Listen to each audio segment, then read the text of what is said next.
Even all, welcome to the Pyramid Podcast, where three lads discuss all things English football pyramid. On today's episode, we'll take a look back at the weekend's Premier League action, including the return of Kevin De Bruyne as Man City's last-minute win against Newcastle. And we'll then review the rest of the EFL action, including wins for Ipswich, Leeds, and Pyramid Pod Cup holder Southampton, while Leicester lose at Coventry. I'm your host, Alex Murphy, and once again, I'm joined by Tom Gallagher and Tom Lawrence.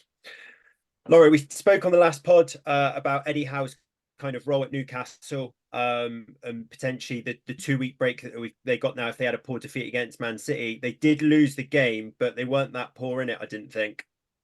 No, it's a really good game. I only suggested that he might be in trouble over the 2 weeks if they got battered, and that sort of consolidated the murmurs around his position at the moment and their lowly league table. Compared to the last season or so, it feels low, but it's still okay for Newcastle in the bigger picture.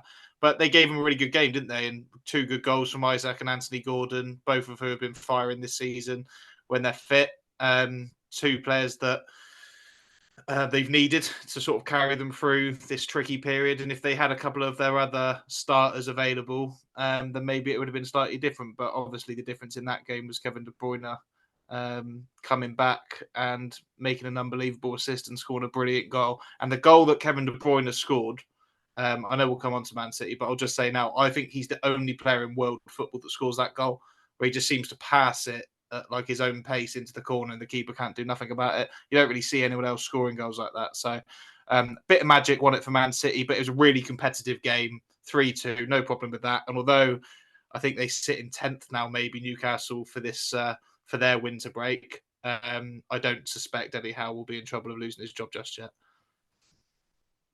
Tomo, obviously, Laurie touched on there about Kevin De Bruyne coming back, big win for Man City, and we were just talking off air as well about their upcoming fixtures, and looked quite favourable for City. Yeah, and it is scary, really. Looking at Kevin De Bruyne on the weekend, he just looked unbelievable. Not skipped a beat.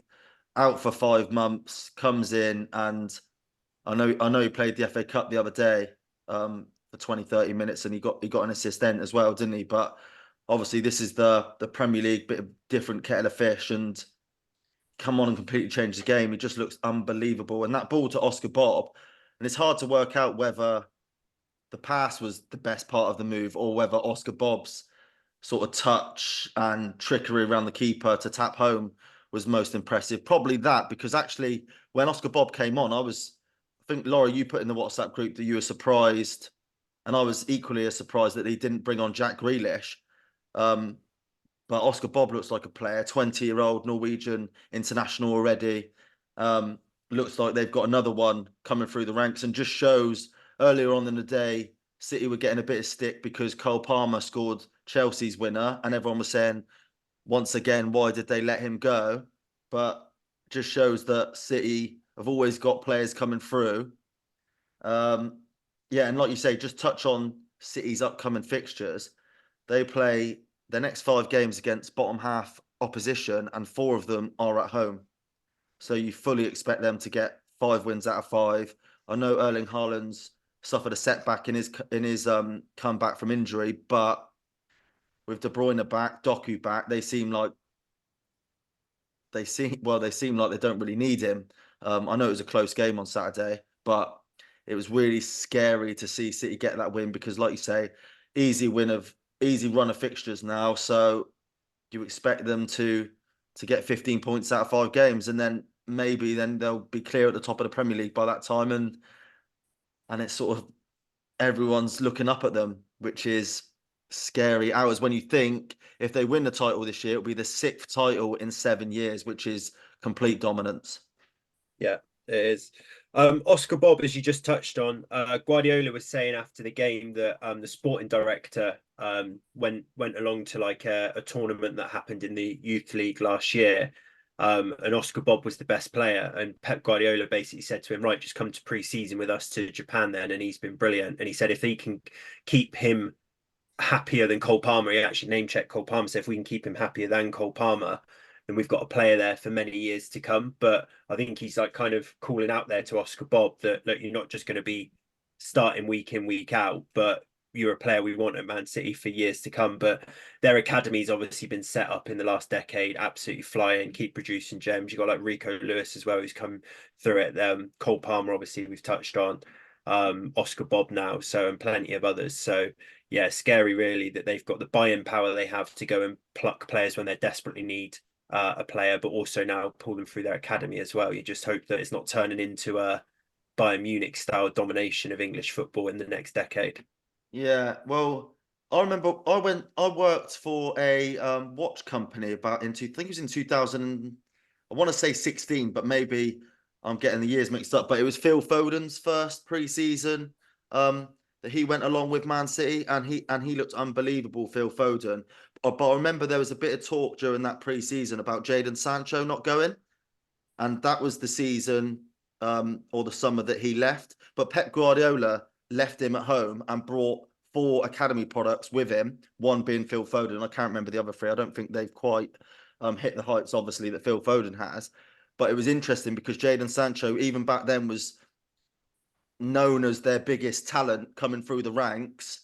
But Pep Guardiola obviously saw back then something that seems to have plagued Jadon Sancho's career, which is maybe he's not quite got the attitude to make it. And if you look at Phil Foden's sort of rise to first team stardom now, he's like one of the first names on a team sheet now. But even he's 21, 22.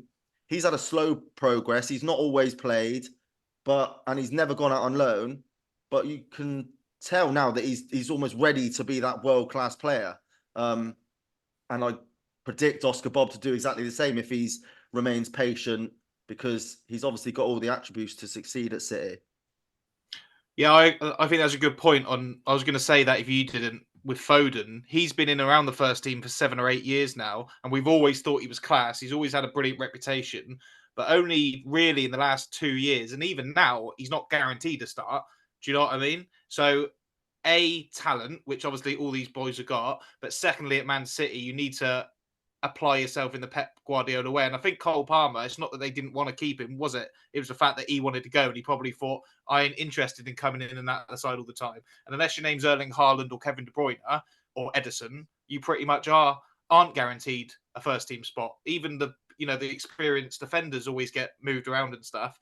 So good point. It's the ones that want to knuckle down and do it the Pep way. And that's the good thing about having a manager that has a philosophy and a process in his mind. You don't question him, and then he'll grow you as a player, and you'll end up succeeding at Man City. The ones that don't will drop off along the way. And Jadon Sancho is a good example, and Cole Palmer maybe in a different way because he's actually doing very well where he is. But so did Sancho when he first left, and it all came crumbling down. So, yeah, good point. And hopefully Oscar Bob will be on the Phil Foden end of that spectrum.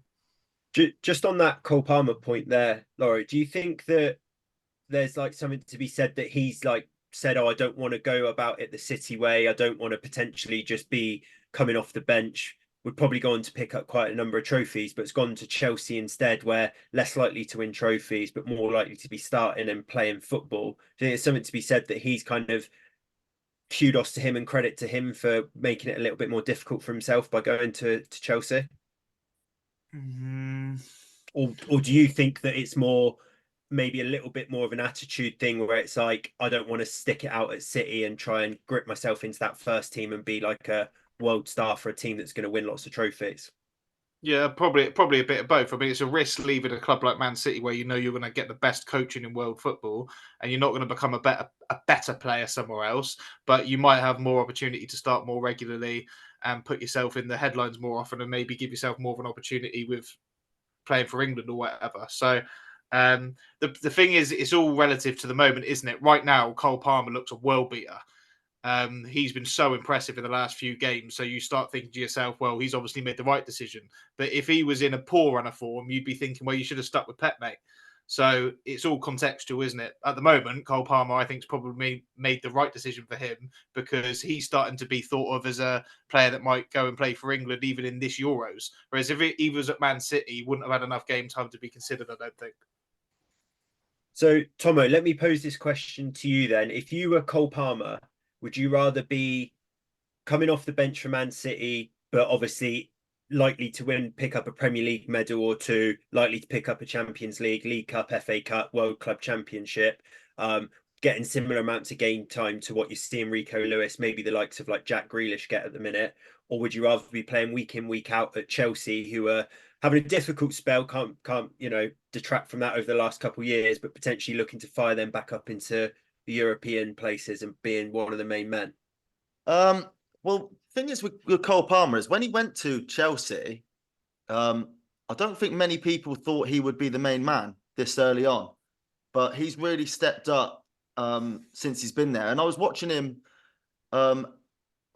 against Fulham, and I thought he was really enjoying that sort of main man status. A little bit like, I know I'm not going to compare Chelsea to Crystal Palace at all. The size of the clubs are way different, but a little bit like Wilfred Zaha at Crystal Palace, where you got that main man status, and obviously I do think it's been a great career move for him. What we'll say is Palmer, he admitted in a recent interview that he didn't want to leave City permanently. He wanted to go out on loan because he wanted to get the games, and he wanted to play every week. But City, being City, good business operation that they are, decided that they could sell an academy product for 40 million. And obviously that 40 million goes straight onto your books and it helps with the FFP stuff. So I just think sometimes it's just a rare case of almost a win-win for everyone, because it's not like Man City are struggling without him. And that, like we just touched on, they've got Oscar Bob coming in and he seems like a great prospect.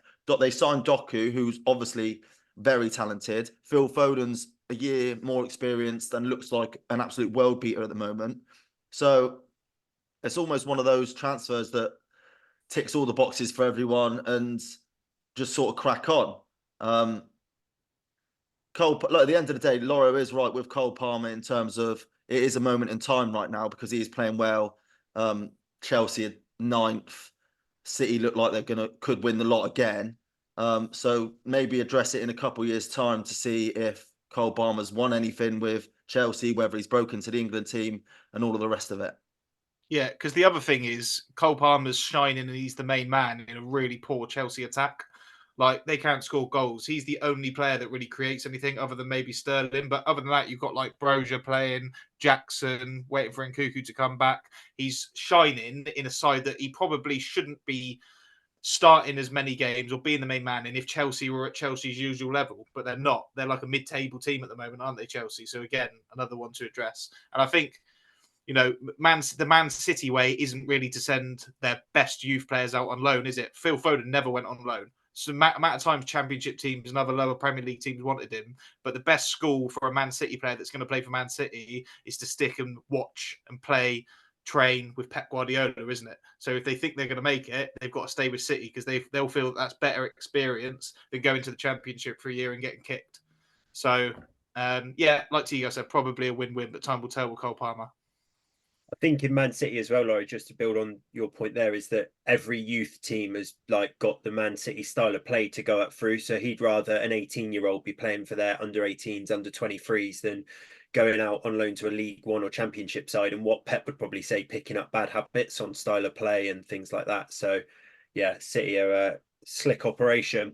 And just finally on City, heard earlier that Rodri has not lost in his last 50 Man City games. Obviously, he's back from his suspensions and back in that team. And no surprise that Man City have started winning again since that. You got KDB back, and everyone saw what he did on Saturday. And as Tomo said, he has had a setback, but Haaland not too far away. So I think it's going to be scary for the rest of the Prem when Haaland's back in and KDB starting, and if Rodri can keep himself on the pitch. So might be, as you say, 6 and 7 title-wise coming up for them. Another game from the Prem, Tomo, United 2, Tottenham 2. I think Gary Neville had a point after the game just touching on the people who were missing from Tottenham for that. Obviously, good for United. Højlund scored, Rashford scored, but do you think a full strength Spurs would have won that comfortably? Yeah, and even the weakened team should have won it, really. It was a case of a very well coached team against a team that play in moments and rely on individual brilliance and counter-attacking football where potentially Rashford can go one-on-one, Garnacho can go one-on-one and produce something. to be fair to United, they took both their goals really well, but they were completely dominated by a weakened Spurs team. And I did say before the weekend on Thursday's podcast that I said it's hard to predict Man United. The only thing about the result, but the only thing you can predict is that they'll play poorly. And I wouldn't say we played that bad. I just thought Tottenham were better. And like I just said, it was an example of a very well coached team. Even though they got missing players like your Højbjerg and Skip did well, and they come in and replace Basuma and Sarr, and they obviously play the same way. And Timo Werner had 2 training sessions, played on that left wing, and he was okay. He did it right. And not only was their players, all of those players missing that we spoke about, and alluded to after the match that they had a virus running through the squad in the week, and that was the reason why Kulusevski was missing. So they've obviously had their issues, and they've come to Old Trafford and pretty much battered us. They've had more shots on target. I think it was 64% possession, a higher XG. They dominated the game on all of the statistics. The biggest worry for me this season with Ten Hag is that he comes out after these games, and he almost describes a game that no one's watched. He goes, "Oh, it was a great game. Man United should have won it.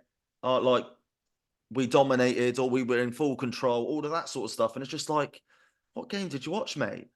So yeah, like I just said, Spurs completely dominated and probably feel a little bit aggrieved they didn't get the winner. Yeah, for me, from the game that I watched, it epitomised both team seasons in the fact that Spurs were so enjoyable to watch. They had lots of injuries. They had lots of possession. I thought they should have won the game, but they didn't come away with what they deserved. And for Man United, had 30-something% possession at home and got battered, but still came away with what ended up being a good point against Spurs. And we always look at the table and think, how are United, I know 7th or 8th or whatever you are, isn't a great position for Man United to be in, but you wonder how they're above some of the other teams that I feel like Newcastle are a better side than Man United, but United are just there, and it's because they chip away these results.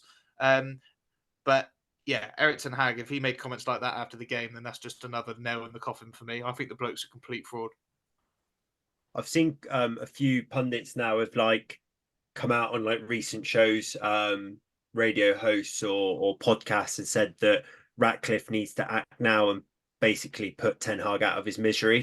He's absolutely completely out of his depth, and there's still a chance at the minute because there's so many clubs that are in the European positions. Everyone drops points, or in the European fight, I should say. Everyone seems to drop points to everyone. So United have been absolutely terrible, but still aren't out of it to get a Europa place. There's been talks about 5th place getting Champions League potentially. And though it's been absolutely horrendous, even in the games that United have won, as we've alluded to, they have picked up points playing poorly. Could you act now and someone potentially turn it around to get a European place? Tomo? No, look, they need to have a proper look under the bonnet first. And actually, I think and I've read on multiple reports that their priority is a sporting director. You can't hire a new manager before you hire a sporting director. You need the sporting director in, who will then decide on the objectives and the aims, the philosophy that you want to go by, and then the manager targets that you want to, I guess, if you wanted to replace Erik ten Hag, who you want to go for next. So it needs to be sort of a case of priorities first, sporting director first, and then potentially look at your manager. The case in point or an example of why you shouldn't do something like that is sacking Ole Gunnar Solskjaer when they did, and then bringing in an interim like Ralf Rangnick. And we all know how that season went. These players, they're not responding well to a full-time manager. They will not respond well to a substitute teacher like Ralf Rangnick or like whoever will come in if they sack Erik ten Hag now. The only responsible way to get rid of Ten Hag would be if you had a adequate replacement and a long-term replacement. It just doesn't seem that will happen anytime soon, I don't think. I think Ten Hag's got a couple months, and usually with United sackings, it's when the Champions League is mathematically out of reach. And I always think that's because they put something in the managerial contract to say, if you don't qualify for the Champions League, you will get sacked, but you won't get paid your full amount of, do you know what I mean? You won't get paid your full contract or something like that. I know that's speculation, but it does seem that way.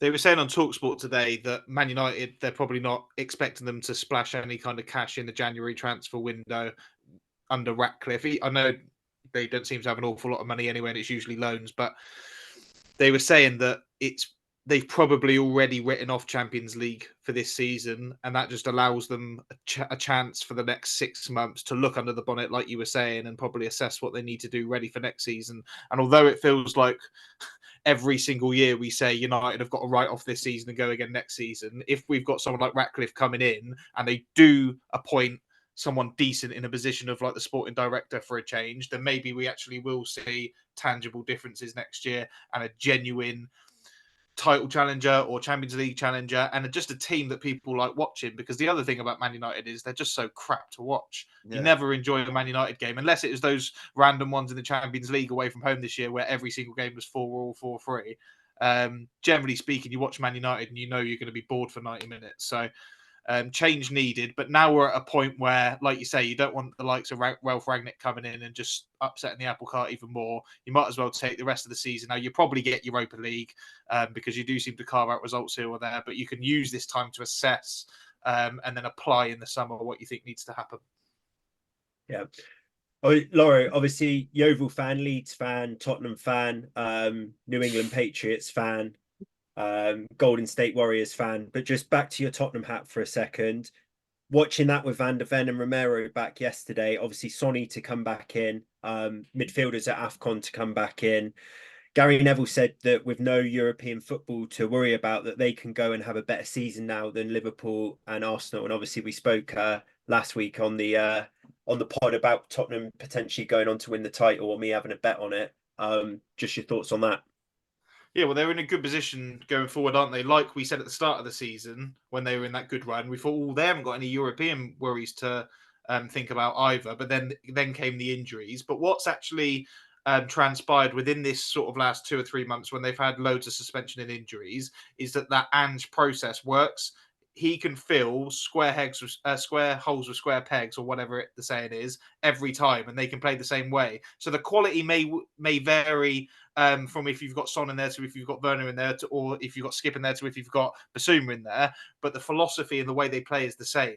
And what you get then is an identity that the fans can get on board with. And then when you go and play well but don't get the results, you don't get everyone calling for your head all the time, because people are pleased with what they're seeing. And you're right. When the likes of Son, Maddison, Kulusevski, Sarr, Basuma, all of which who were out yesterday, come back into the fold and adds to what was already a dominant Spurs team away at Man United, you're going to be seeing a proper contender, I think, probably for the very upper echelons of the Premier League. It's always difficult to say winner because Man City are so good and have been so consistently. But they've done something very, very right this season, and a lot of it revolves around Ange Postecoglou and the way that he's got his team playing in the same way every week in the same format, regardless of the personnel. And the other thing I just wanted to say on Spurs is, you mentioned the two centre-backs there, we've mentioned Destin Udogie. I think we had him in our half team of the season. Pedro Porro on the other side looks an absolute well-beater of a right-back. If we did our half team of the season again now, he'd be right up there for me with your Trents. So lots and lots of positives for Tottenham, and obviously they'll want their best players back into that fold as quickly as possible to see what they can do, see what damage they can inflict on the rest of the league for the rest of the season. But exciting times. Yeah, definitely. I think that no European football is going to be absolutely huge for them. And obviously Man City, as we spoke about, are looking ominous. But if they were to slip up a bit, and Liverpool are going to go deep into the Europa League, I'd imagine playing on Thursdays, I think Spurs might be chomping at the bit if they can keep their starting 11 and their small squad relatively fit. Boys, other end of the table, Burnley won, Luton won. One kind of major talking point from that game, the VAR decision. I actually sit a little bit different to the majority of people here and don't think that is a clear-cut foul on the keeper.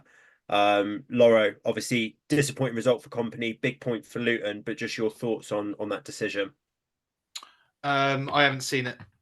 So I was just trying to find it on my phone as you asked me, but I haven't seen it. I've heard that there's been loads of uproar, and there was a collision, wasn't there, between Trafford, the goalkeeper, and a Luton player as Cottle Morris headed it home. But listen, over the course of this, we've spoke about VAR many times. Don't need to do it again. But over the course of the season, there's an element of making your own luck, and Burnley draw and lose football games way too often, and this is just another one. And Luton score a lot of late goals and don't give up and keep going to the end. So I didn't watch that game, so I haven't seen the that actual incident. But I would imagine that Luton were probably well worth a point, and it doesn't surprise me that Burnley have dropped more. We said it was a must-win for them, and I think they're resigned really to relegation now because we're going to be, by the time they play again, it's going to be the end of January, start of February. All of a sudden, you've got less than 3 months to implement a game plan that's going to get you enough points to stay up. And I just think there's too many other teams that will have more about them to do it. So for Burnley, I think it looks a little bit like the 2012-13 one for them, where they have to drop down the league again,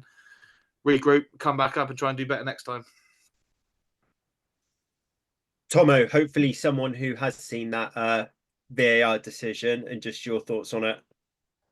Well, basically, look, I'm fully against VAR. So the referee gave the foul. Oh, sorry, didn't give the foul. He gave the goal on field, and therefore I'm fully happy for that goal to stand.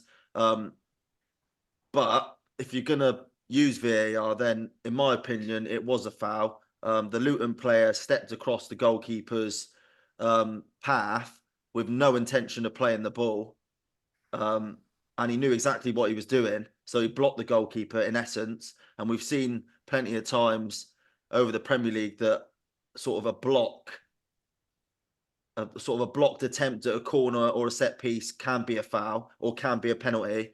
And usually, the weird thing is, usually goalkeepers, they're a protected species, aren't they? So usually they get given fouls far more softly. But look, yeah, I do think it was a foul. But at the end of the day, Luton, like Laura said, Luton did fully deserve their point. They played really well, and Burnley didn't. So, and look, sometimes I'm just happy that VAR didn't come in and I guess ruin the decision or whatever. But if you take VAR as a whole on the weekend, you look at the Aston Villa goal, Moreno, and it took 4 minutes for that to be disallowed. And okay, it might have been the correct decision in the end by a couple of milliseconds, but to take 4 minutes is absolutely shocking. No wonder the Premier League is ravaged with injuries at the minute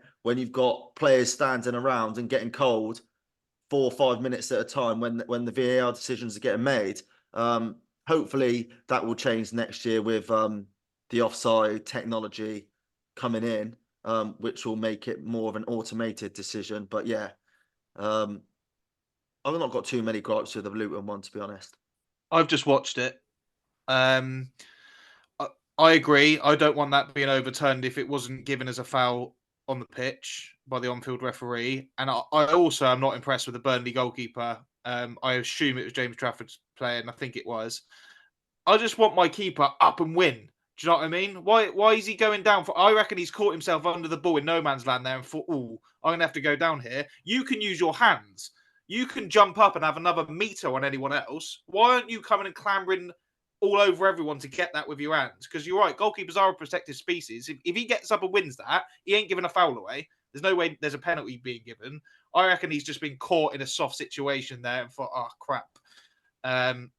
I'm in no man's land here and I need to do something. If he had given a foul, it had been soft, but you've seen it many times before. But I'm not sure, to be honest with you. We saw one at the start of the season the other way around, didn't we? With Onana coming out and basically clotheslining a Wolves player and no penalty was given there. So maybe there's a bit of unjust consistency going on. But what I'm thinking there is that in a season where Onana's not getting penalised for that, as a keeper, we've already spoke there, a protected species, you can just come and clear the lot there, can't you? You can use your hands and jump, which means, these keepers are tall blokes. They've got massive wingspans on them, so they should be able to reach higher than anyone can jump, other than when CR7 decided in that game for Juventus that he can jump 19 feet in the air. He should be able to come and collect that ball or punch that ball or get to it and clear through Adebayo. I thought it was weak as piss. And I said on WhatsApp, reminded me of young De Gea, where he just looked like a bag of bones in an oversized jersey getting clattered about. Yeah, I mean, I'm not a goalkeeping expert, but I'm watching now. He like meanders out to the edge of the 6-yard box, and then he makes the action to jump. Do you know what I mean? So it's sort of like a standing jump. He needs to be racing out, and like you say, you're not giving a penalty away. There's nothing he can do basically to give a penalty away unless he literally stands there and left rights one of the strikers. So he can be aggressive as he wants to get his run up, get his leap, and get that ball under any circumstances necessary. And he hasn't done that. And I think if I'm the Burnley manager in Vincent Kompany, I'm bollocking him after the game and thinking, you've lost us that game, not VAR. Yeah, I agree. I completely agree. Sorry, not lost it. Lost us the 2 points. Yeah, well, those 2 points are massive for Burnley, aren't they? The Luton home's a game they've got to be winning if they want to stay up. And I'd want my keeper in the 90th minute there, as I said, to be to clear it out there.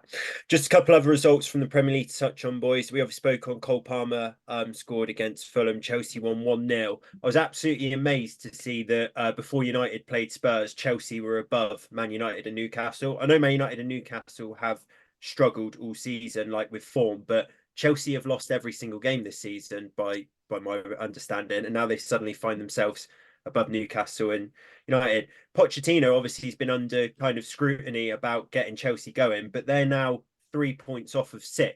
So he could get them back into the Europa League and they're Europeanless again. If they can get a little bit of form going in this second half of the season, I know, again, next time they play will be end of January and we'll only have a few months left, but there's still 17 games left for them.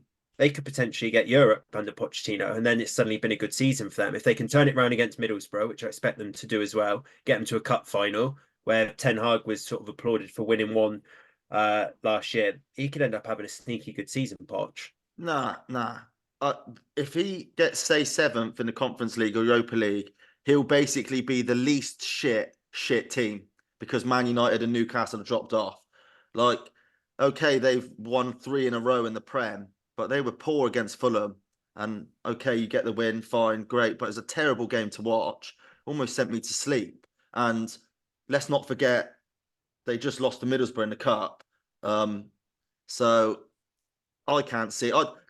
There's no sign of Chelsea being able to put on a run and do well at the end of the season. And I can say the same for Man United. I just think they are where they are, both those clubs.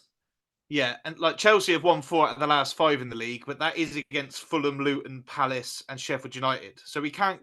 This is a team that we've become accustomed to winning Premier League titles and even Champions League. We can't be saying that they're a good side again because they're beating teams that you'd expect to be in the bottom 5. That's bare minimum. So they've met expectations for the last 5 games, but for the season as a whole and the sort of trajectory of Chelsea Football Club still certainly isn't on an upward curve. They need to be doing a lot more. So, like you say, there's a couple of teams that are struggling a little bit more at the moment in this moment of time, but we need to see a lot more from Chelsea because even in those games, like you remember the Luton game, they almost threw that away at the end, and all the games they won other than Sheffield United have been by 1 goal. They're not blowing teams away. They don't look a good side, but they have got a couple of good players that can get you over the line against the lesser teams. So, still a poor Chelsea side for me at the moment, and yeah, that is one of those things that just makes Eddie Howe's position look a little more in trouble. That's last week when we were talking about his job. I was looking at the Premier League table and thinking, blimey, if we're thinking Chelsea are having a crap season, Newcastle really are, but they have got different kind of expectations over the last 5 to 10 years of what a good season looks like for Newcastle and what good season looks like for Chelsea. So sometimes it can be victim of your own success. But yeah, far more to do for Chelsea before we start giving them much praise, I think. If Wolves and Bournemouth win their games in hand, they go above Newcastle as well and dump Newcastle down into 12th place, which I think would be very, very perilous for Eddie Howe.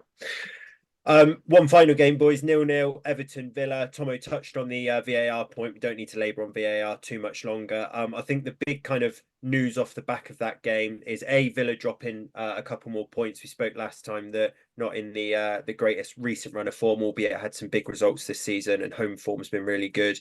But secondary, off the back of that, Everton and Forest, it's been broken today that they face further sort of charges from the Premier League for breaking profit and sustainability laws. So obviously Forest, a new one for them, but Everton have already had this points deduction, and now it looks like potentially going to get further sanctions unless there's some sort of reprimand appeal. Yeah, and look, it's obviously worrying times, especially if you're Everton, but worrying times for both those clubs. The only thing I'll say is it's quite difficult to comment at the minute, or give a valid opinion because the sanctions haven't come in. They've just been charged. It's been referred to an independent panel to decide the punishments.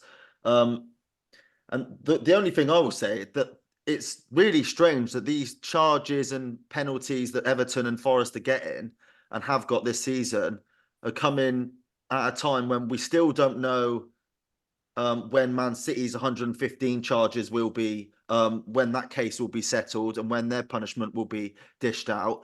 And they're on the verge of winning 6 titles in the last 7 years. So if they go and win the title again without being punished, and Forest and Everton get their punishment before the end of the season, it does make a little bit of a mockery of the Premier League, I think. But it's difficult to know exactly how serious these breaches are, I guess, until the sanction comes down. Yeah, I think the Man City one, because it's almost so complex because of the number of charges, and they're trying to group that up into a single kind of case.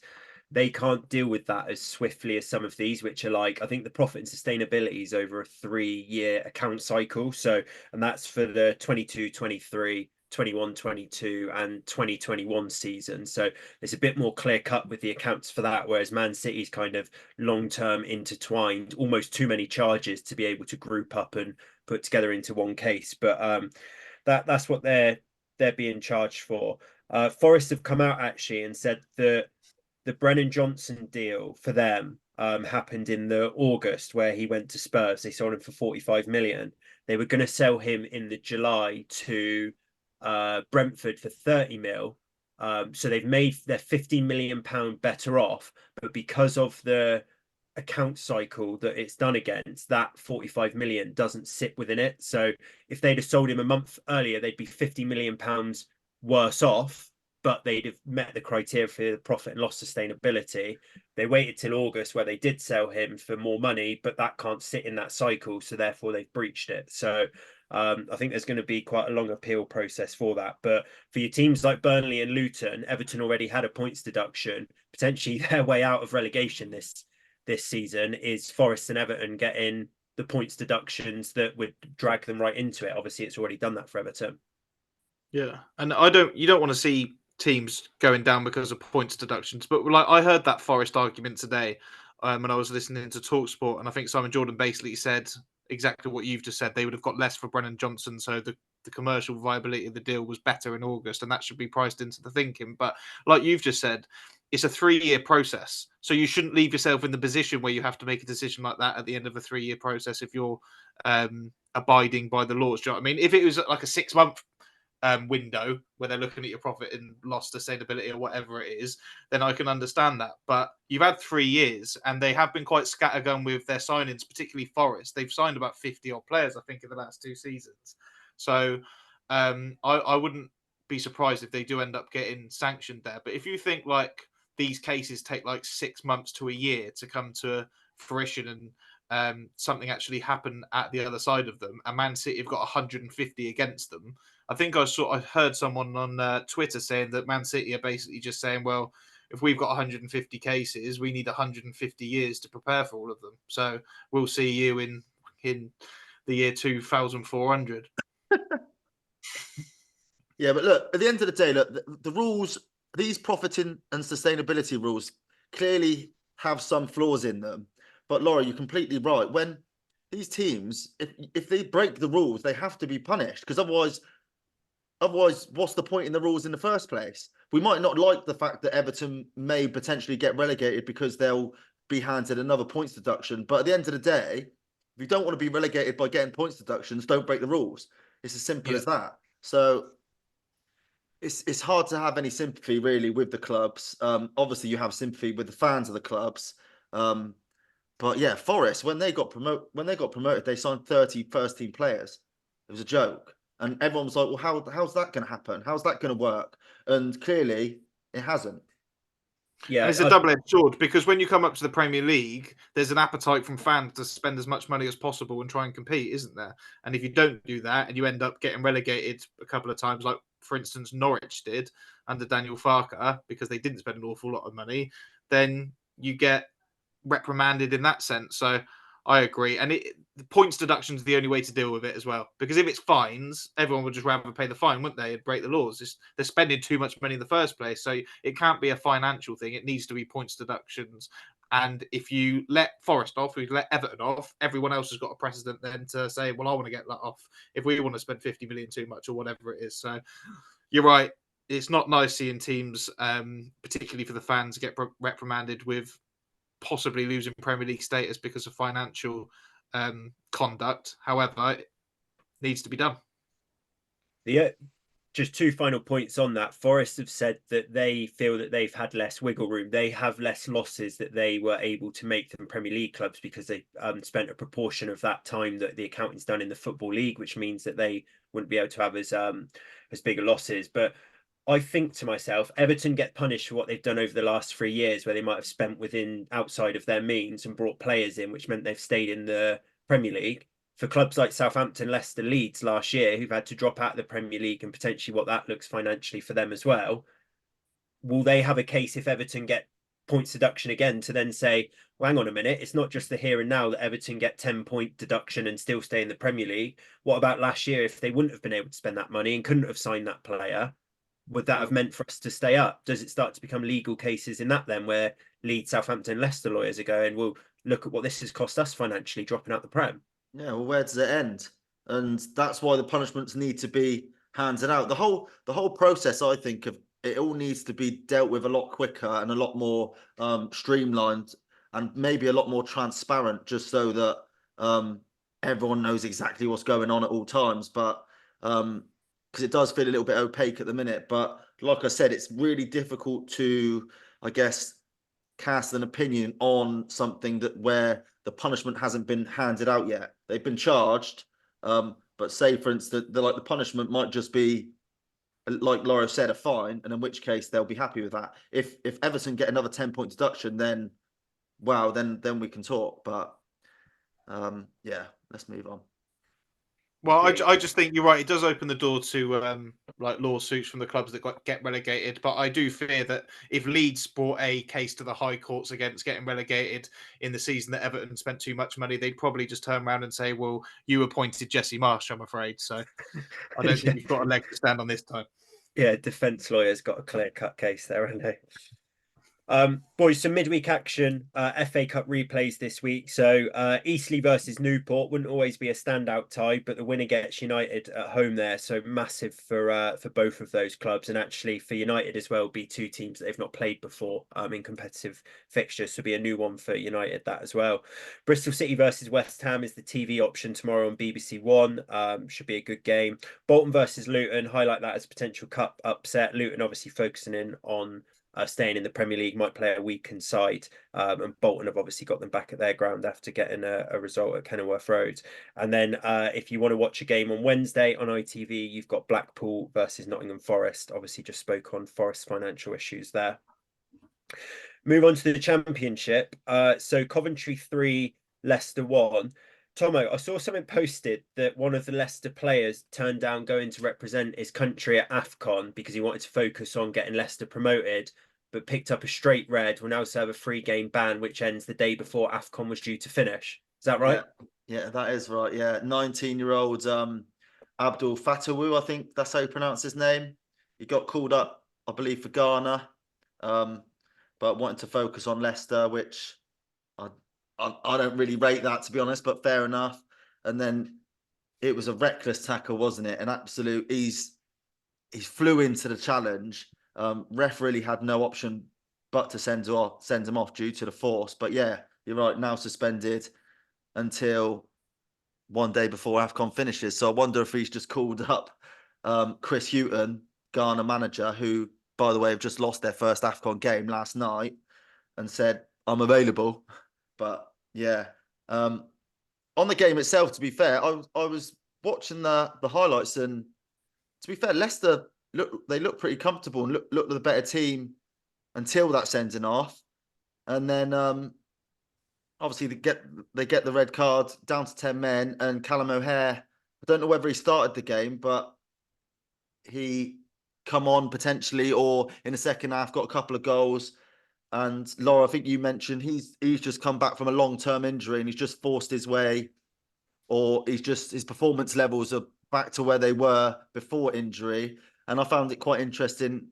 He mentioned after the game that he had been offered a new deal by Coventry, but he didn't have a clue what he was going to do yet. And that's a really interesting point, I think, because if I was Coventry and I had a player of his quality on the injured table, they maybe missed a trick there. They could have given him a new contract while he was injured. I know that's riskier because you never know how he'll recover from the injury, but I guess he would have been more likely to sign that contract because it would have been a show of faith to him to get back to his best.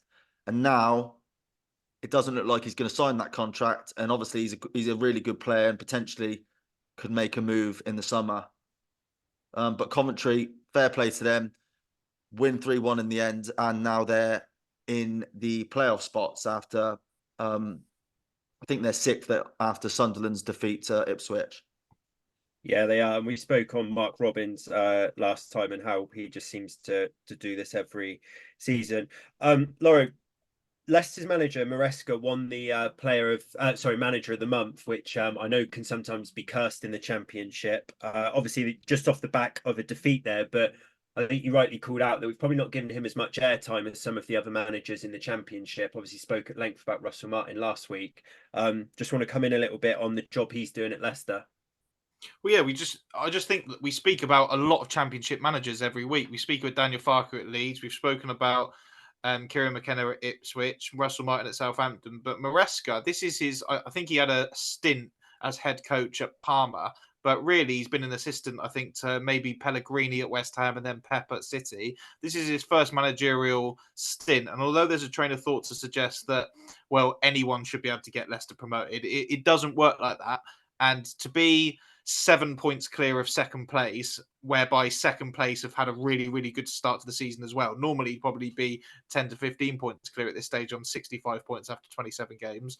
I just think is worth mentioning that for his first English managerial head coach appointment, he's doing really, really well. And he's not trying to overcomplicate it at Leicester either. He knows he's probably got the best squad of players in the league, and he's getting the most out of those players and that squad and making sure that they're picking up 3 points rather than trying to be clever about the way that they're doing it. And he's managed to keep a lot of players seemingly happy that should really be playing in the Premier League. Because if you put Leicester's best starting 11 down on paper, it's probably a top half Premier League side. Yeah, he's doing an absolutely fantastic job. Obviously, if they go on to win it, I think normally manager of the year tends to be who wins the Championship, doesn't it? So I think that he'll go on to do that. But with their loss, obviously a bit of jeopardy there, and back to 7 points with Ipswich beating Sunderland. So Ipswich 2, Sunderland 1. Tomo, Man United's manager for 2030, Kieran McKenna, big win for him, and Chaplin back in the goals. Yeah, a really big win, and to be fair, I didn't watch the game, just watched the highlights because it's on the same time as Newcastle, Man City. But both teams started the game well. Both teams creating chances. Jack Clark opened the scoring with a really good strike, and then you thought potentially it's another one of the blip continues for Ipswich, but then they got the equaliser. If you watch the highlights, they play such good football. They always play through the lines from the back really quickly and really well. And okay, the equaliser came probably through a little bit of a deflection that ended up in Jackson's feet, but he finished well to equalise. And then Sunderland had a massive chance to go ahead in the game again. Ipswich's keeper made a horrendous error, but I really can't pronounce this guy's name, but it's Adil Achuchi. He come on and he basically missed an absolute sitter, and then from that point on, it looked like Ipswich had the game in the bag, really. And Leif Davis, we spoke a lot about him at the start of the season, someone who I didn't even know his position, but he's made the most assists, I believe, in the Championship this season, or one of the most assists, and he crossed in an absolute worldy cross. And Connor Chaplin, even though he's one of the smallest players on the pitch, he rose highest and had a bullet header go past the keeper. So, look, I think that's a really impressive win for them because, like you said, we spoke a lot about their 5-game winless streak. So it was a good time to get a win. And obviously, with Leicester dropping points, they catch them up as well. And just the next fixture for Ipswich, next Monday the 22nd, Leicester away. 7 points in it at the top. So absolutely huge game that. If Ipswich can go and win at Leicester, then that will blow that Championship title race wide open. Laura, obviously, great result for Ipswich, a loss for Sunderland, and already starting to see murmurs of the Sunderland fans about the job that Michael Beale's doing and not being particularly content there, calling for have Tony Mowbray back, if honest. Yeah, well, if you're going to appoint a manager whose last position was a poor one, and Michael Beale going to Rangers and shit in the bed, so to speak, up in Scotland is what happened, then you're going to be under pressure straight away, and you need to hit the ground running, really, because it's not like there was a big change that needed to happen at Sunderland. They sacked Tony Mowbray, and the week later they were in 6th place. So he had them playing well, players playing out of their skin. We've mentioned Jack Clark and Bellingham and Roberts and people like that before. There was no need to sack him. Sunderland fans probably know that. Couple that with the appointment of someone that is underwhelming, and you've got a recipe for disaster. And every time they lose a football match, straight from the off, they're going to say, told you so, because they already don't want him. Do you know what I mean? It's not a manager that everyone welcomed with open arms and said, let's give him a chance. It was, no, we think this is the wrong appointment, and we're going to tell you every time he loses. So nowhere near as bad as the Rooney one at Birmingham, but I think another poison chalice for Mick Beale and probably a poor appointment from Sunderland. And it all stemmed from, which was very similar to Birmingham, a poor sacking in the first place. And now Birmingham have Tony Mowbray. It's funny how football works. Yeah, it is. And Sunderland need to be really careful now. They've dropped out of the playoffs. Obviously, we spoke about Coventry picking up 3 points. They've gone up into 6th. 1 point behind Sunderland now. You've got Watford, Hull and Middlesbrough on 39 points. You've then a further point behind that got Norwich and Preston on 38 points before you got Cardiff and Bristol City, who are all within touching distance as well on 37 and 36. So right down to 14th place, you got people 4 points off the playoff places there. So Sunderland need to be really careful with that. I'm not saying that they're going to be as reactionary as to get rid of Michael Beale so soon, but you can quickly in the Championship fall away in that playoff race with a couple of defeats. Laura, one person that we spoke on the last pod about was Adam Armstrong, and is he one of those players who was in between Championship and Premier League? I don't know if he listens to the pod, but seems like he took that personally because he went and scored a goal and got 3 assists in their home win against Sheffield Wednesday. But 4-0 Southampton, massive result for them. Yeah, and another day retaining the Pyramid Pot Cup. And I was looking at our new mate Alfie House's tweets over the weekend, and it sounded like Southampton probably put in a season best performance this weekend, and so did Adam Armstrong, like you say, with his 3 assists and a goal. So it sounded like they were up against a really good Sheffield Wednesday side who were sort of came to be aggressively pragmatic, if that makes sense, but they just got blown away by a very good Southampton side. And when you don't crumble under the pressure of being on an unbeaten runner and having to keep tabs on the teams above you and keep in touch and distance and still put in performances like that, playing free-flowing football that we know that Russell Martin likes to, it's a really, really good sign. But one thing I will say is the next game is against Swansea, and we earmarked that last week about him going back to his old club, the manager, and that may be maybe a sticky wicket for him, and it would be poetic if it all came crumbling down there. But Southampton are a real player in the Championship now, aren't they, for promotion? And yeah, there's only 2 spots and probably 4 or 5 that are in it for automatic. So looking good for Southampton at the moment. I think there's an argument to say now that the 3 teams that got relegated last season are the best 3 teams ever that got relegated. Because if you just look at Southampton's goals and assists on the weekend. You obviously got Adam Armstrong. I think he scored 1, got 2 assists. Ryan Fraser scored his 5th in his last 5 games. Carl Walker-Peters was involved in the last goal, which was probably the best goal of the game. And I think he laid it off to, want to say Stuart Armstrong, who laid it off to Adam Armstrong, who put it on a plate for that Sekou Mara, who's a really promising young French forward. And then when you look, we're going to speak about Leeds in a minute, but we obviously spoke a lot about Leicester's squad.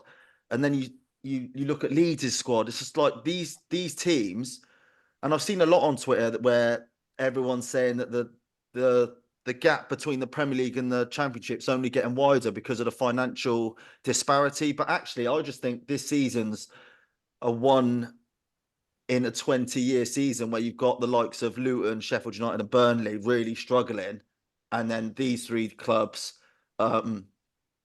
I know they're not dominating because of Ipswich, but they seem to be dominating the Championship really well, and their squads just seem to be so strong, all 3 of them.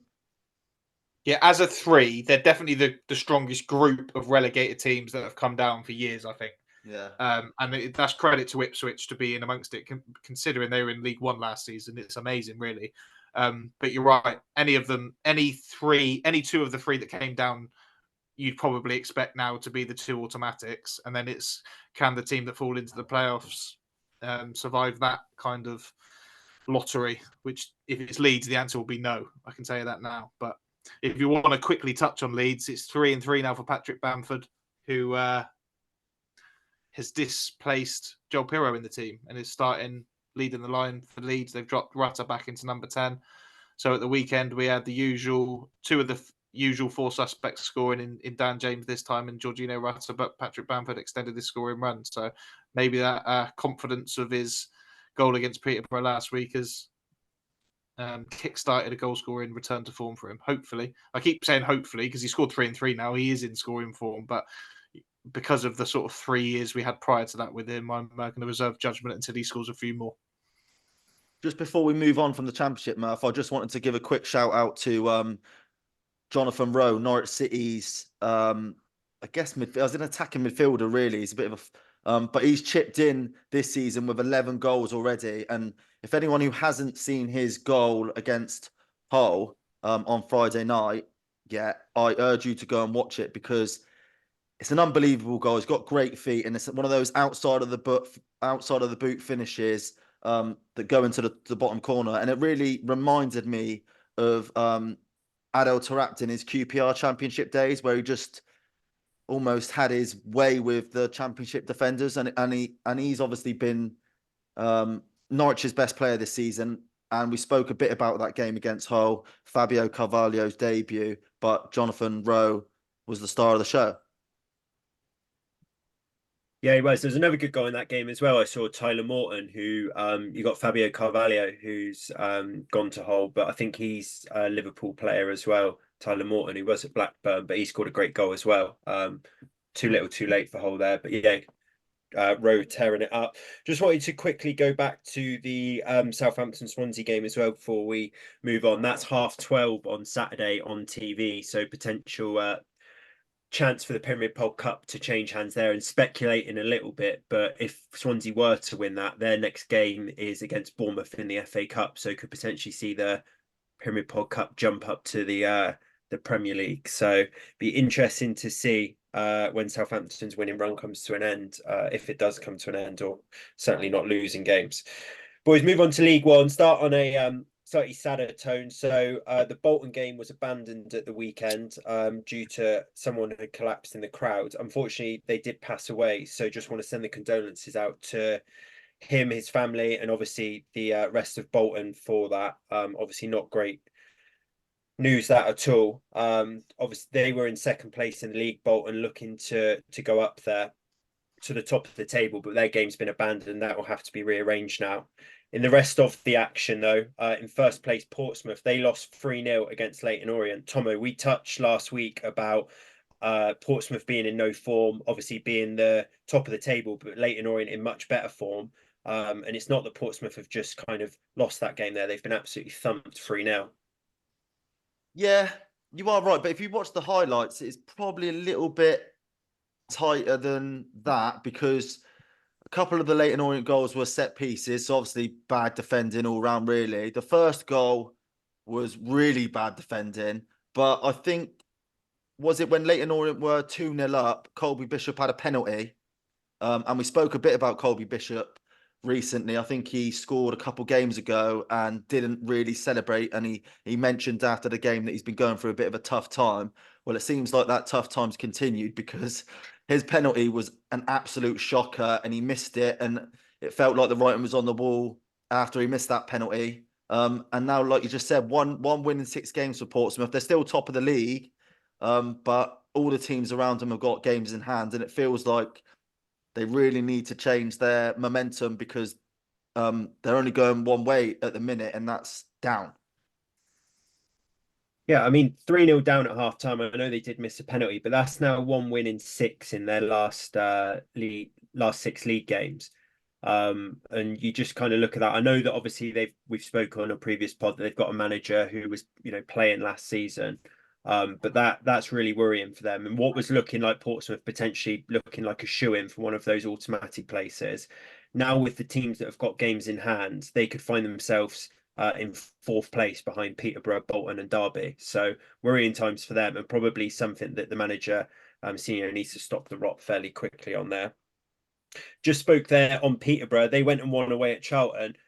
Player called Mason Clark scored a brace for them. So F from Mason Clark, young lad, 24, similar to what Peterborough tend to do, go and pluck a player from non-league. I think they got him from Barnet. He's now got 10 goals already this season. So Peterborough absolutely flying at the minute, up into 2nd place, albeit Bolton and Derby got game in hand on them, but they're only 1 point off of Portsmouth now. There are also wins for Stevenage, Barnsley and Oxford, who are obviously keeping pace at the top of the table. So it's really hotting up there. Everyone catching up points on Portsmouth. Tonight you got Derby versus Burton as well. So Derby again be looking to close their gap there to the teams at the top. So going to hopefully stick that on the TV in a bit. Just a quick one, Murph. But just credit where it's due. To be balanced, we talked about Des Buckingham, and I didn't think he looked great in his first meeting with the players, and then there was a sticky start. But he has won 4 in 6 now, and that's quite a competitive league at the top there, and he's keeping tabs or keeping pace, should we say, with your Portsmouths and your Peterboroughs and your Boltons and your Derbys. So not bad form for Oxford. They want to get at the weekend, and fair play. He's got some wins under his belt now, so hopefully they can kick on and be a player, certainly in the playoffs, but maybe even in the automatic shake-up. So well done, Des Buckingham. Maybe proving me wrong, but let's see. Yeah, good point. Yeah, good point. We do need to call out when people are defying our expectations. So yeah, well done to Des and to Oxford. Just one final point, boys. Did you see the Reading pitch protests that happened at the weekend? I think they've had a few different scenarios where I think they've been throwing tennis balls on the pitch, I want to say, in like protest about their owners. But they took to the pitch this time. And from what I can read into it, it looks like Port Vale fans who they're playing against as well, rather than obviously be kicking off about the fact that the match has been abandoned. Apparently some of them went and stood in like solidarity with Reading. But Tom, have you got a little bit more on what the situation is down there at Reading? Well, Dai Young, the owner, the Chinese billionaire owner, has been fined from the EFL again today. I think another 50,000 quid, and basically told to. And it seems to me that he's asset stripping the club, and it's a really bad situation. I did hear that Simon Jordan had a go at the fans for what they did on the weekend, but the difficult thing is, if you're a Reading fan, they feel so powerless in these situations. They don't have any say on what's going on, and the club is getting asset stripped right in front of their eyes, and they feel like they can't do anything about it. So they've protested on multiple occasions this year, and obviously Saturday came, and they felt like they needed to go one step further, and they got the game abandoned. It's really worrying, really, because they're a big club, obviously former Premier League club, and you just hope that the ownership can change hands so that it doesn't get run into the ground and become another case like Bury. And one really, firstly on the Dai Young, he's owned football clubs before in China and they folded. Now, I don't know the ins and outs of that, but we talk about like fit and proper persons test to own a football club in England. It's unbelievable that you can pass the scrutiny of that, having liquidated football clubs in the past. And, I will disclaimer, I don't know the intricacies of that, so please don't come after me with a lawsuit. I'm not the financial saver of Reading, if that's what Di Young's thinking, listen to this podcast. But one really interesting thing that I heard today about that abandonment is it looks like they're going to give the 3 points to Port Vale, which I think is unbelievable. Obviously, there's been a protest from the fans against their owner, and as you've just said, Port Vale fans and even their players, I think, were sort of stood in solidarity with them. And now the Football League, they've had to postpone the game or whatever, or abandon the game. And the Football League, I think, are looking into just giving Port Vale the 3 points. Now, I've never seen that for an abandoned football match before, and to implement it in this circumstances and the context of this situation is ridiculous, because all you're doing there is punishing the fans even more. And Reading are 3 points below the drop zone, so it couldn't be any more seismic that. So I'd urge them to rethink that, and even if you've got to play it behind closed doors, play the game. Don't just give the 3 points to Port Vale. Yeah, I mean, in a club that finished 8th in the Premier League in 2007 to now being on the cusp of going into League Two, is there any other Premier League clubs that have sort of dropped down into League Two? Anyone who's gone that far down? Bradford. Yeah.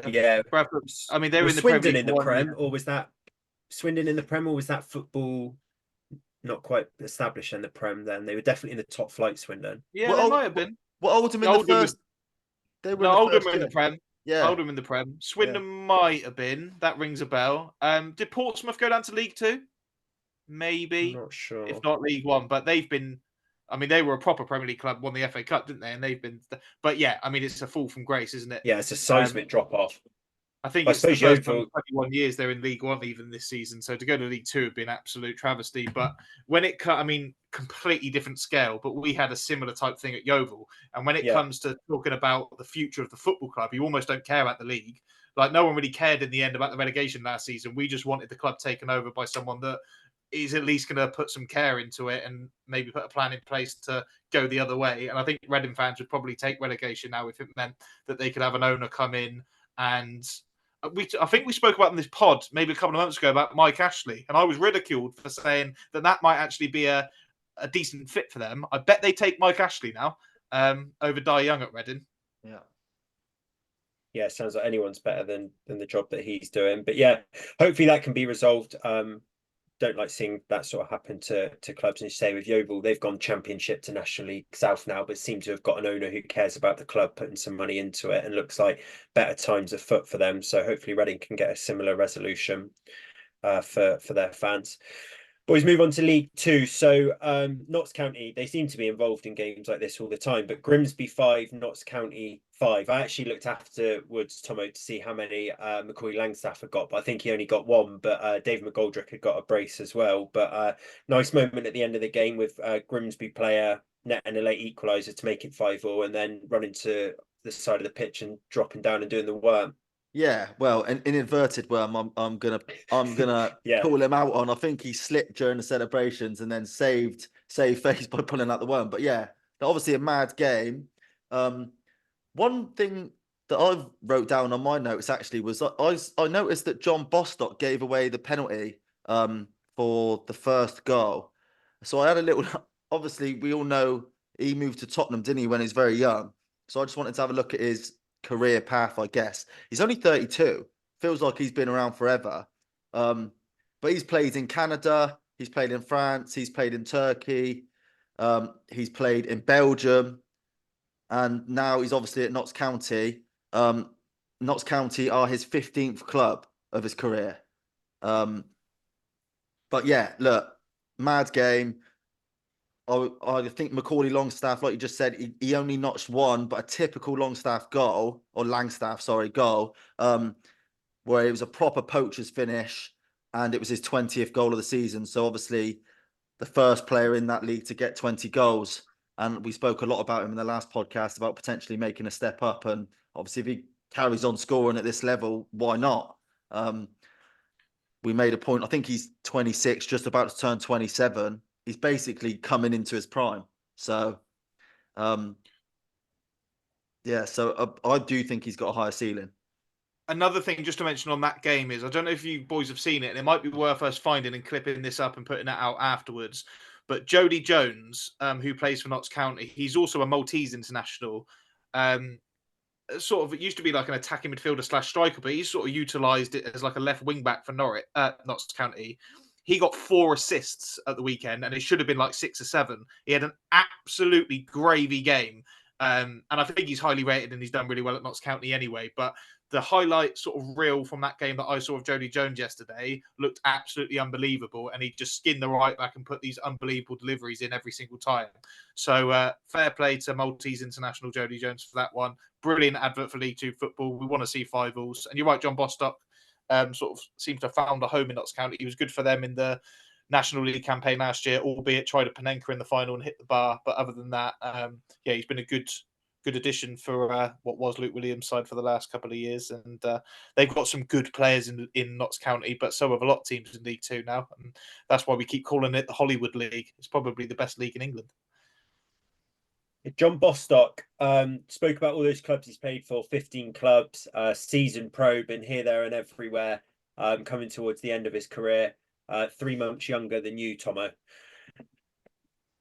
Moving on, Stockport 3, Walsall 1. So a team that have, again, been in no form recently, Stockport. Some of these teams at the top of Championship, League One, League Two, struggling a little bit. Stockport been one of them, but they managed to pick up a 3-1 win against in-form Walsall. So Aloft back in the goals for them. Paddy Madden scored as well. So hopefully a bit of a turn of the tide there for Stockport, because I think quite a few tip them to go up automatically. Just a quick one on that that Tanto Olaef, or I'm not really sure how to pronounce Olaef. it. He was Salford's #1 January transfer target for the striker position last season. I know you guys know I like to reference these documentaries that I watch.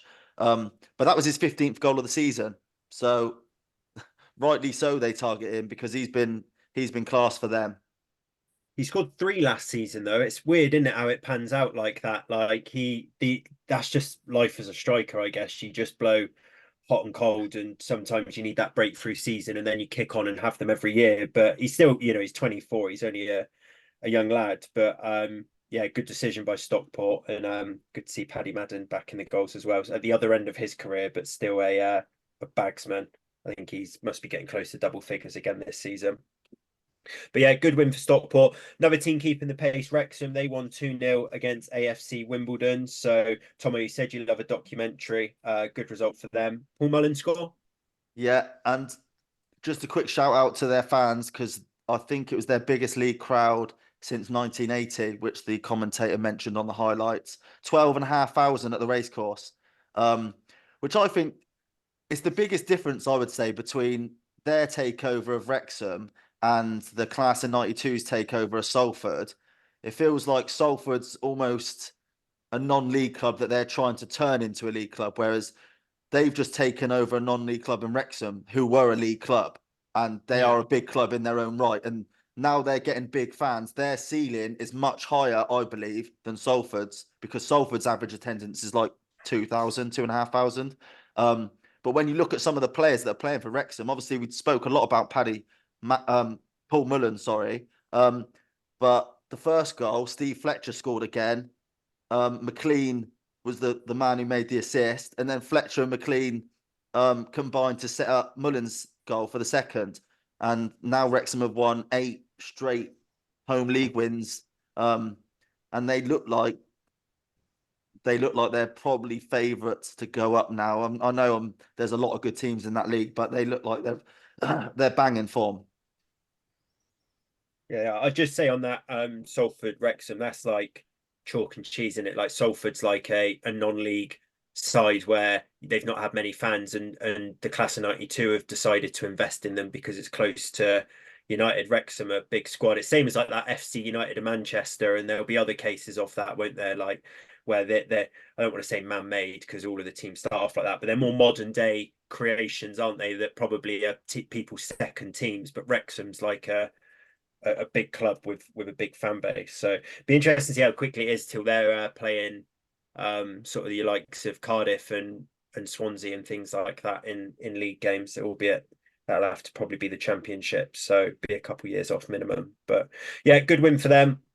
Just to round up of the rest of the action at the top of the table, Mansfield and Barrow both dropped points. I think probably for Barrow, rather disappointingly, they drew 2-2 with Sutton, who are right down there in the table. They're down in 23rd place, Sutton. So, and Mansfield just having a little bit of a wobble after being tipped by a few to go on and win the league. They have now dropped points in their last couple. So, yeah, nothing to panic about too much, but just they won't want to lose too much more ground on Stockport and Wrexham at the top there. Just one final bit on League Two, boys. Did we see Troy Deeney's post-game rant after their loss versus Harrogate? Basically called out all of the players, but Loro called out one player in particular who took a penalty at Wembley for Coventry, and obviously he's gone to Forest Green now, Darboe, but ripped him to shreds live on radio.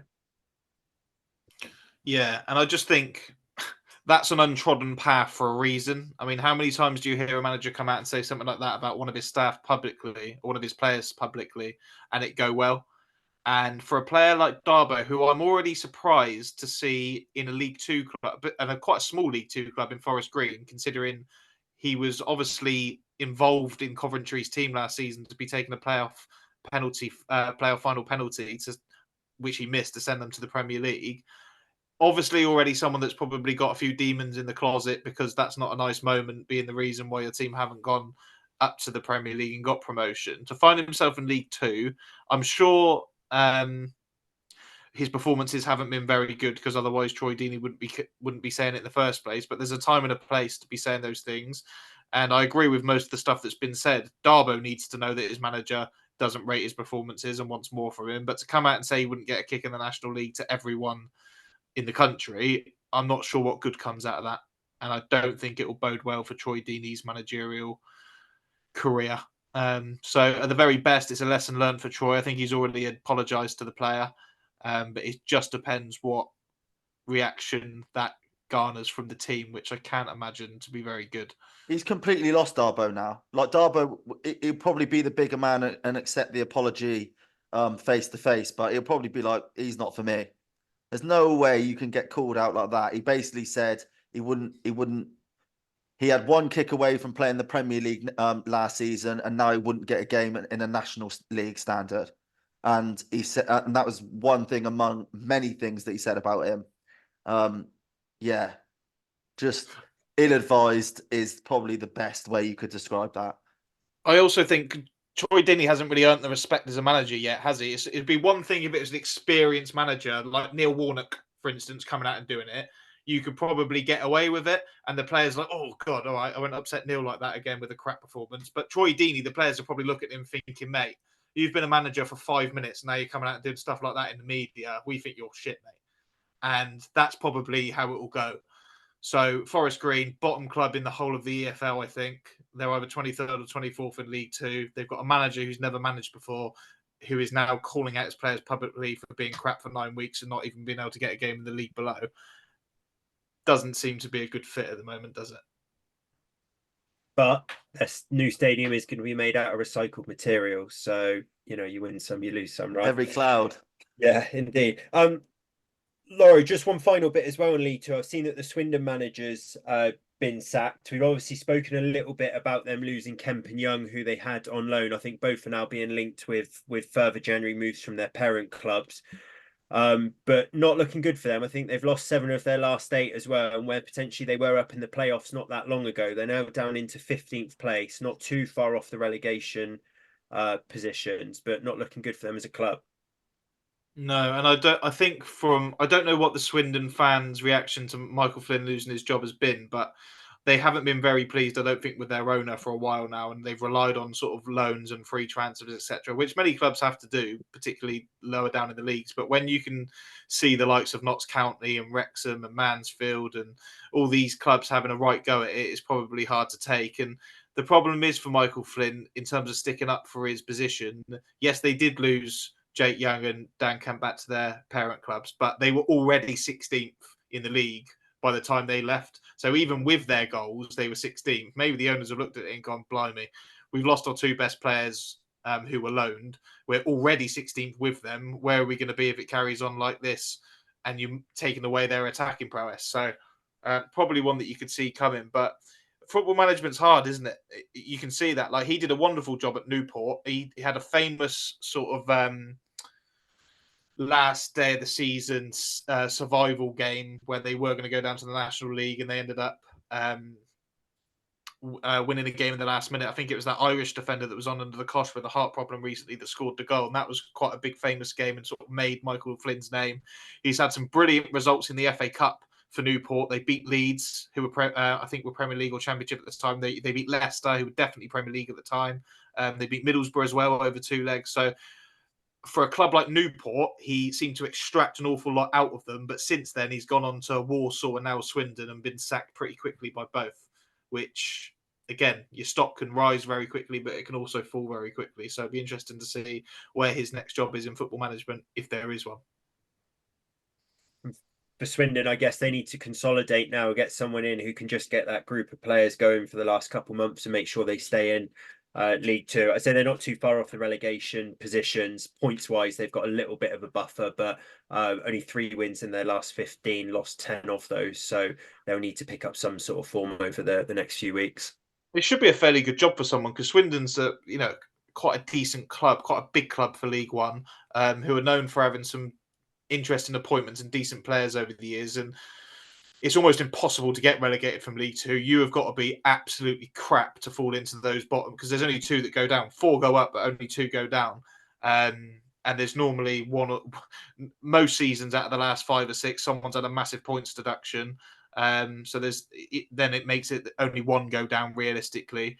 So they're not going to get relegated this season, Swindon, but they need to find a manager who's going to point them in the right direction again, maybe on a bit of a shoestring budget compared to the rest of the league.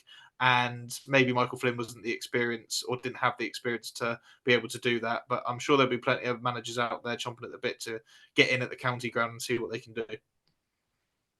Definitely. Yeah, I've just had a look, actually. Sutton and Forest Green in those 2 relegation positions, both having terrible seasons. We just touched on Troy Deeney there. It's not been going well for Sutton either. So yeah, Swindon should be safe. Just need someone to come in, consolidate for the rest of the season, and hopefully point them upwards next year through League Two. Boys, that's all we've got time for today. Just want to ask to our listeners. So if you do listen to the pod, can we just ask for you to subscribe and review? 5-star reviews only, though, for the pod. If you listen on Spotify or on Apple Podcasts, that really helps us out. But we're also now on YouTube as well. All our episodes are uploaded on there if you want to have a watch as well as a listen. At Pyramid Podcast is our channel. Again, if you can like and subscribe, that will obviously help us greatly. Thank you all for taking the time to listen, obviously. But yeah, if you can just do that, subscribe and reviews, likes on however you do listen or watch the pod, that would be much appreciated. But we'll be back on Thursday, review the midweek FA Cup replays, look ahead to the second half of the Premier League action during the winter break, and another weekend of EFL. But pleasure, chaps. Cheers. Cheers, boys. Hold tight.